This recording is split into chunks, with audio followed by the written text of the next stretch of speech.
Good afternoon, everyone. I'm Congressman Stephen Horsford, representing Nevada's 4th Congressional District. I want to thank Leader Jeffries and the clergy for their very inspirational and important remarks this morning, and for bringing clarity about this very important moment that we are in. This is not a partisan moment. Putting food on the table isn't about right versus left.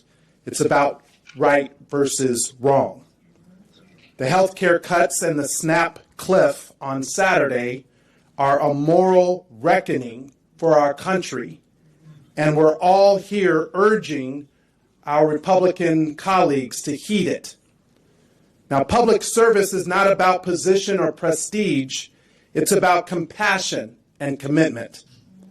I believe that you cannot truly serve the people if you do not love them enough. Love them enough to fight for their health care, to make sure that no family goes hungry, and to ensure that everyone has a safe place to call home. Love is what drives us to expand access to affordable health care, to strengthen food assistance for struggling families, and to invest in housing so that every child can grow up with stability and hope. Love means building a system that lifts people up, not leaves them behind. Because when you love the people, you fight for policies that protect their dignity, their humanity, that reward their work and make life better for every community, not just some. That's how we serve. That's how we lead. And there's no person that is leading this Congress better in listening to the people, learning their needs, and lifting up their voices than our Democratic leader, Jeffries. Well, good afternoon, everyone. Thank you to my good friend, Representative Stephen Horsford, for those very powerful words. And of course, I'm so thankful for Congressman Tim Kennedy, who has joined us as well, and other members of the House Democratic Caucus who were part of this incredibly powerful and important meeting, led by Bishop Barber and joined by so many different distinguished members of the clergy, of different faith traditions, denominations, and backgrounds, but all here today to make clear that fighting for the health care of everyday Americans, for the poor, the sick, and the afflicted, for the least, the lost, and the left behind is not a partisan issue, it's a moral issue. And standing on the side of the health care of everyday Americans is the right place to be. Fighting to make sure that no one in this country, the wealthiest country in the history of the world, should go hungry in America. That's not a partisan issue. It's the right place to be. In every faith tradition, as we will hear. So we're so thankful for their moral leadership, thankful for the moral clarity that they've brought to this issue, thankful for the inspirational wisdom and vision that was imparted to us as members of Congress, standing on the side of the American people. And it helps to continue to fuel our efforts to stay the course. This is not a fight for Democrats or Republicans, it's a fight for the American people. And we're going to stand on the side of the health care of the American people, of the safety of the American people, of the well-being of the American people. And lastly, I'm just appreciative that these distinguished members of the clergy, these great faith leaders, have also brought with them individual Americans who are being impacted by some of the extreme policies that have emerged from the administration and from this Congress this year, who we'll also hear from. And Bishop Barber and these distinguished members of the clergy have reinforced the principle that in America, poverty or hardship It's not a choice that people are making. It's as a result of policy violence being visited upon everyday Americans. The largest cut to Medicaid in American history, that's policy violence. Shutting down hospitals, nursing homes, and community-based health centers, that's policy violence. Ripping food away from the mouths of hungry children, seniors, families, women, and veterans, and using them as a political point, that's policy violence. And the refusal to extend the Affordable Care Act tax credits. The unwillingness to find a dime to meet the health care needs of the American people when some folks can find $40 billion to bail out a right-wing dictator in Argentina. That's policy violence.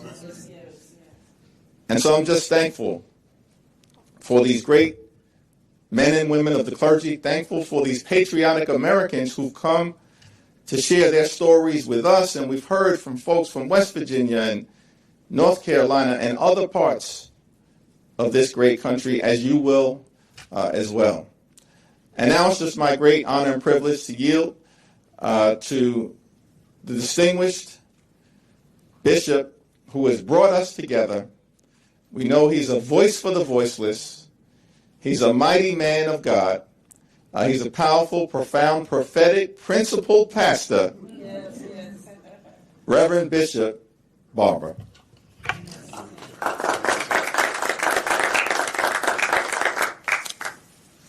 We come here today to put legs on our prayers.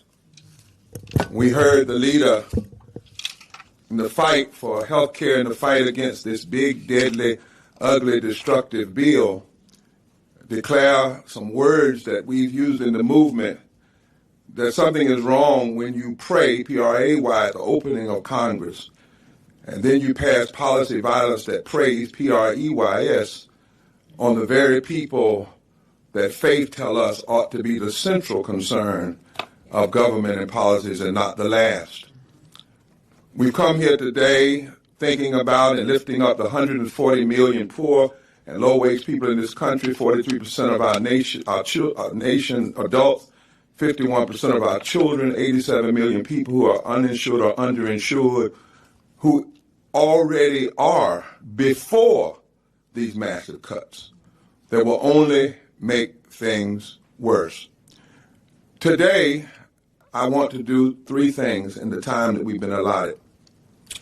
I want to share a little bit about why we came, but first I want to have Reverend Dr. Hannah Broome read just off the numbers from the South only. The South, where we've been holding Moral Mondays in front of senators' offices who voted for this big, deadly, destructive bill, and House members who refuse to meet with the people, clergy and impacted people who are carrying caskets, because thousands and thousands of people will die, not as a result of God calling them home, but result of policy violence. And I wanted just to read these numbers so that the media hears the extent of what is going on, broken down, not just the big national number, 16 million, but what's actually happening in states and why clergy and others are standing with impacted people. Then I want to ask the leaders who come here to just give their name and their denomination. They will talk to you after the press conference. We know we can't stand forever at the press conference, but we want you to know and see the diversity. That when we talk about faith and moral leaders, we're not just talking about black church leaders. We're not just talking about traditional denomination. We're talking about Jewish and Christian and Muslim and people of faith and women and men and diverse groups, predominantly black histories, diverse histories, who are coming together because all of our religious traditions remind us that if we don't stand up for the poor, the least of these, the sick and the uninsured, then everything we claim about faith remains suspect, deeply suspect. So I want them to introduce themselves and say what group they represent so you know who came today to bring with them impacted people. And then lastly, we have some impacted voices who are the most important voices today. We can't get them all in, so we're actually releasing today a video that was prepared for this meeting. It go out to the members of the media, we send it to every member of Congress so you can hear the pain and see the faces. It's time that we put a face on these numbers. And we want you to know we did ask Mike Johnson for a meeting. He said he was too busy. We said it was interesting because the government shut down. But we're going to keep coming. We'll keep at it. We'll do it by Zoom. We'll do it. But we are not prophetic voices for any party. We are prophetic voices for the truth and to stand on the side of the least of these. So if those, first of all, powerful religious leaders who are supporting the testified would you come real quickly and say who you are? Then Hannah's going to take about 30 seconds and read off these numbers from the South. I want to make a statement or two and then have these testified, Mr. Leader, to hear, because what you heard in the room, the American public needs to hear. Because if you hear it, you'll understand why the leader and others are not going to turn back on this fight. They're just not. They can't, because it's about real people's lives. Would the leaders just come quickly and share who you are?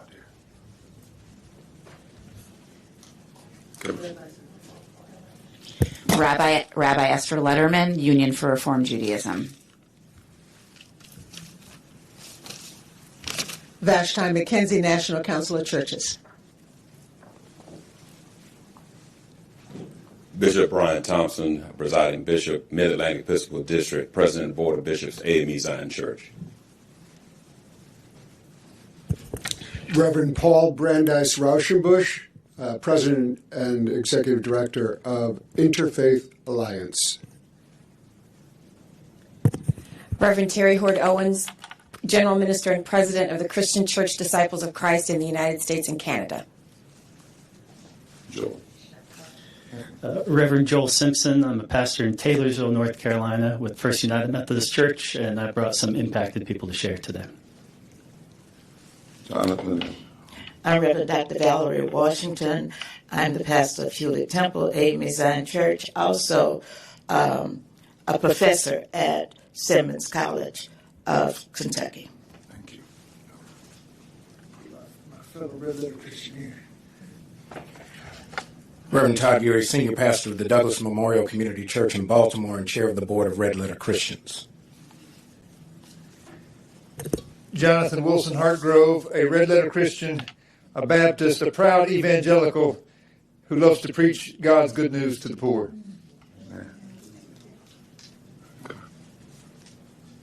Reverend Ryan Stess, United Methodist pastor from Louisville, Kentucky. We come today, and these clergy said that they wanted to stand with impacted people. As Jonathan said, he's an evangelical. I am. True evangelicalism, did I miss someone? Starts with good news to the poor. There's no such thing as an evangelicalism that turns its face away from the poor and works more on behalf of the greedy than it does on behalf of those who are in need. We come here today because our faith demands it. Jeremiah 22 says that when we come to the places of power, we are supposed to say to leaders, rescue the people from the oppressor's hand. We are supposed to say, don't do any violence or pass policies that will kill and destroy people's lives. And we are supposed to have good news and welcome for the immigrant. Our text that Jews, Christians, and Muslims honor tell us that we must care for the least of these. And the question is not, did we pray? The question is, where were we when people were hungry? Where were we when they were thirsty? Where were we when they were immigrants and strangers? Where were we when they were sick? We are called to have good news to the poor. Word literally means protokos, those who've been made poor by economic policies. We also come here because we are saying America must be who she says she is. And who she says she is a place that is supposed to establish justice, not establish injustice. A place that is supposed to promote the general welfare of all people, not the general hurt of some people.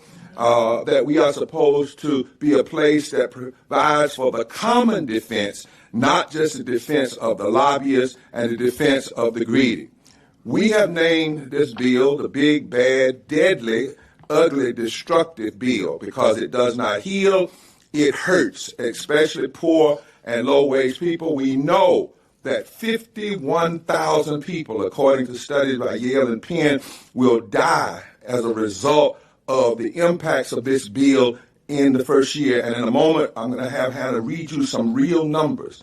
We declare, Mr. Leader, that this bill and the actions here are morally indefensible, constitutionally inconsistent, and economically insane, because this bill hurts children. It hurts the disabled. It hurts veterans. It hurts the already sick. It hurts those with chronic diseases, some of the stories of the millions that you will hear in just a moment. And it is wrong, we believe, for every House member, we don't care what party they're in, if you voted for this bill to take from the most vulnerable and transfer more money to the rich than was transferred from the slave to slave masters. If that's what happened, and you as a congressperson get free health care when you get elected, just because you get elected, you get the top-of-the-line health care with no pre-existing condition, and you're able to pass that on to your family. How wrong and immoral it is if you get it and then you don't want the people who elected you to have the same thing. These clergy and impact people are mostly from the South today. Why the South? Because 1/3 of all poor people live in the South. 1/3 of all poor white people live in the South. Wherever you are in the South, over 65% of the people want health care, and yet every House member, a MAGA member, and all but 6 on the Senate side voted for this big, bad, deadly, ugly, destructive bill. And when we try to meet with them and go to their offices for prayer, they put up signs saying this is a private office and refuse to meet. The very place that is the Bible Belt, the very place that claims that we live by faith, the South, where 31% of all the House members come from and over 26 senators, the South that has the highest number of people on Medicaid who need it, the South has the largest contingency of people who are voting against their own people. And so we've come here, we're diverse, because when people are sick and die and they don't have health care, they don't die black, they don't die white, they don't die brown, they die dead. When people don't have food and cannot feed their children don't cry black. They don't cry Jewish. They don't cry Christian. They don't cry Muslim. They don't cry white. They cry pain. They cry hunger. And when people cannot even afford to pay their light bills because they don't make a living wage, when they're in the dark, all of us are black. All of us are in the dark. Lastly, I come here today with 2 people on my heart, and as these impacted people come, and I come to talk about Portia Gibbs, if I can get through this.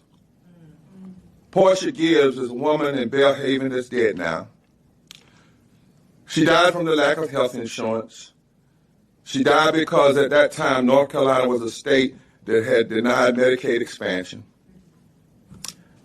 Portia was young, in her 40s.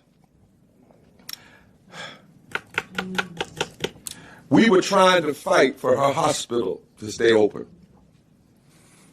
And it couldn't stay open because of the cuts and the denial of Medicaid expansion, the Affordable Care Act. It closed. Portia had a heart attack, and she died 3 minutes from where that hospital used to be, in a high school parking lot with just her family, her husband. They were Republicans. And he asked me, would I stand with him as they fought in her name for hospital? He said, I am a Republican, but this is wrong. This is wrong.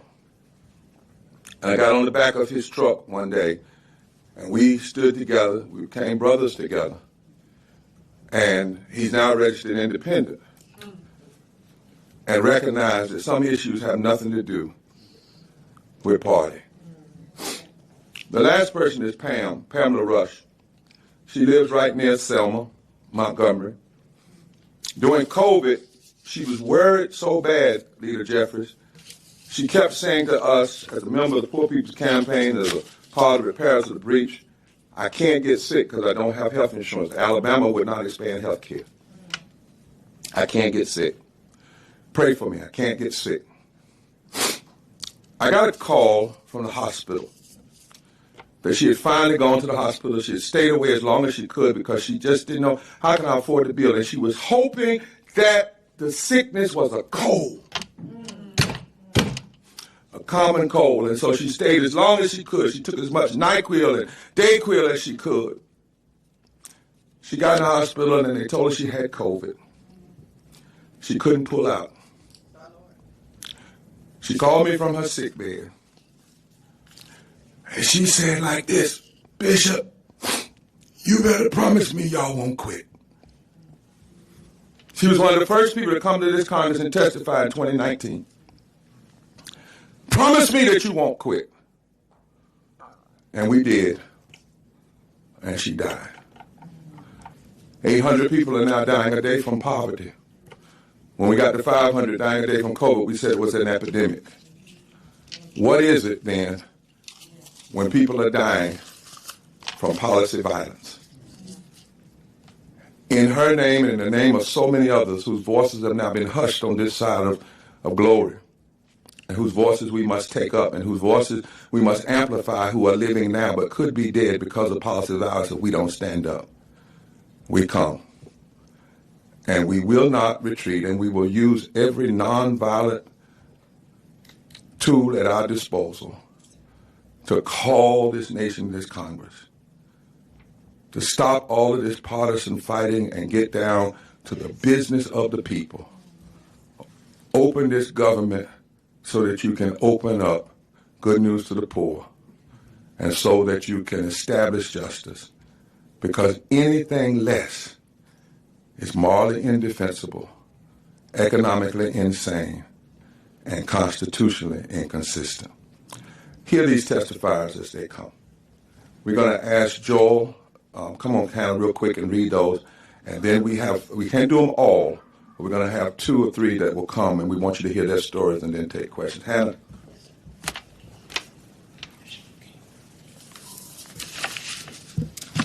Okay. From the report of Institute for Policy Studies, this is the increase in uninsured due to changes in Medicaid, and then the next number will be increase in uninsured due to changes in ACA subsidies. Alabama, 18,000 will be increase in uninsured due to changes in Medicaid, 28,000 increase in uninsured due to changes in ACA subsidies.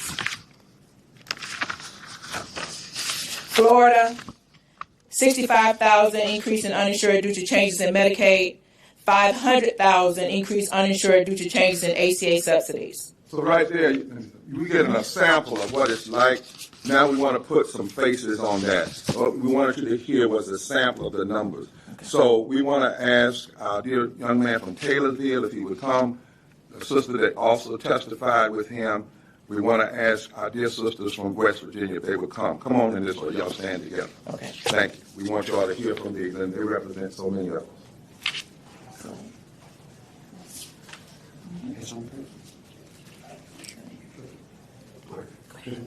My name is Chris Shoemake. I'm from Taylorsville, North Carolina. I rely on SNAP benefits and Medicaid just to make it. We did have a hospital, but it closed down a couple years ago. And then here recently, our urgent care has closed down too.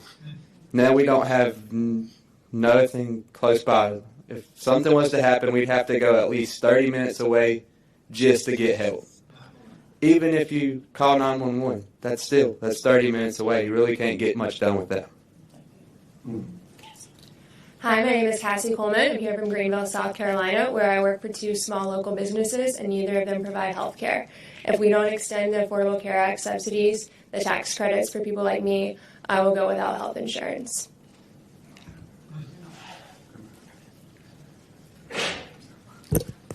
Hello, my name is Pam Garrison. I've been a minimum wage worker my whole life. I feel like my government is attacking their own people. We make $7.25 an hour. We went 16, heading toward 20 years with no living wage. then the programs that would help make up for that, the health care and food stamps, the SNAP programs, they want to take them. I feel like we're under attack. So, thank you. Hello, my name is Elena Hurley. I'm from West Virginia. I suffer from chronic health issues. One, I'm on life-sustaining medicine, a blood thinner. Without it, I'm a walking time bomb. I can drop at the hat at any moment without any warning from what put me on the blood thinners to begin with, which was a pulmonary embolism, which is where a clot shoots through your heart and lodges itself in your lung.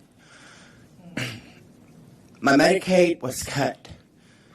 Excuse me. I was robbed of my Medicaid. I didn't lose it, because if I did, I'd be able to go out here and find it. So I was robbed of my Medicaid. I spent months playing Russian roulette, some days having my medicine and some days not. I need this medicine to live. Not only have I been robbed of my Medicaid, I've most recently was told that the state of West Virginia will no longer pay my Part B premium, leaving me with costs that I can't afford.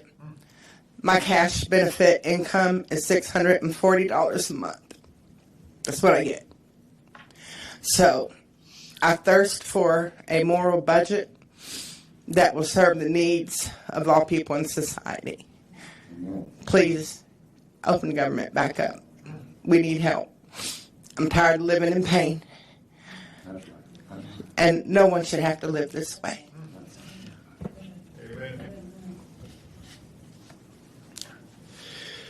I'm Joel Simpson. I'm the pastor in Taylorsville, North Carolina, in the United Methodist Church.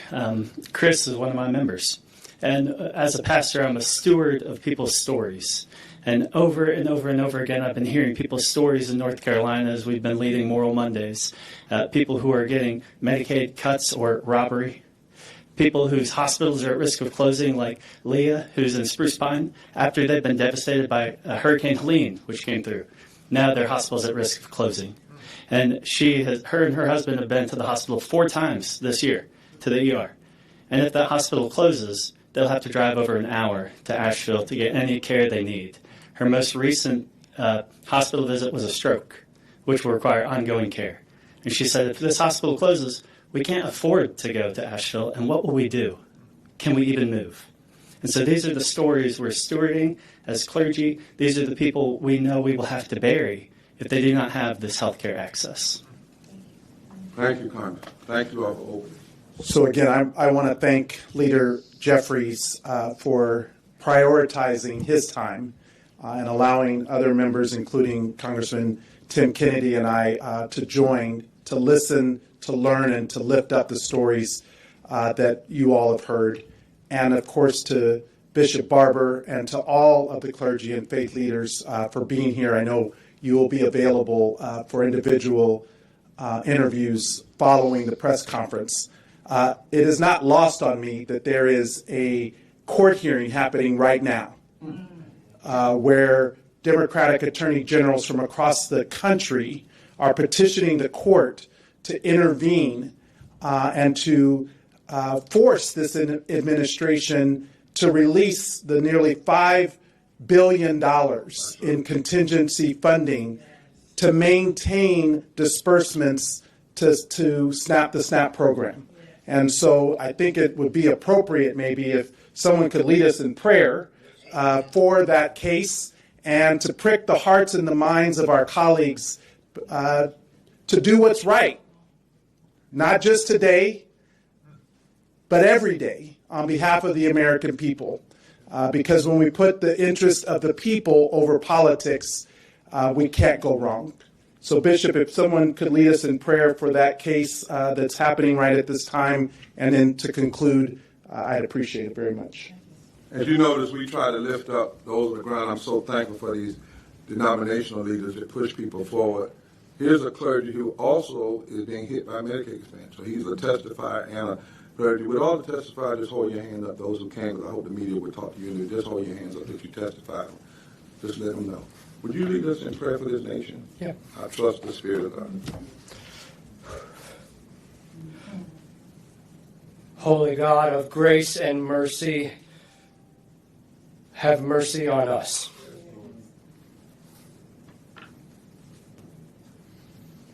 God, give us your compassion. Help us see others as whole people, not as problems to be fixed or memes to be swiped left on.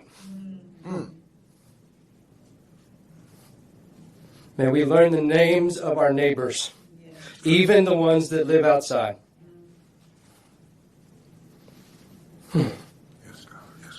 God, we lift up the court hearing that is happening as we are looking at a time when we are holding food over the heads of poor people so that we can take away their health care. God, help us. Help us. When the cruelty is the point, when the cruelty is in our face, God, give us your mercy. May your spirit, may your presence, may your protection be with a hurting nation.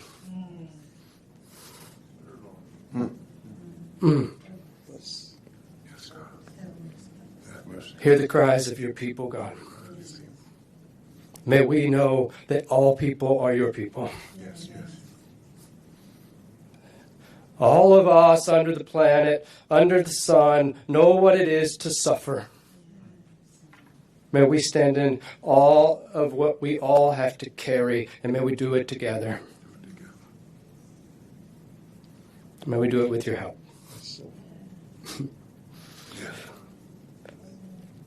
God, give us your mercy.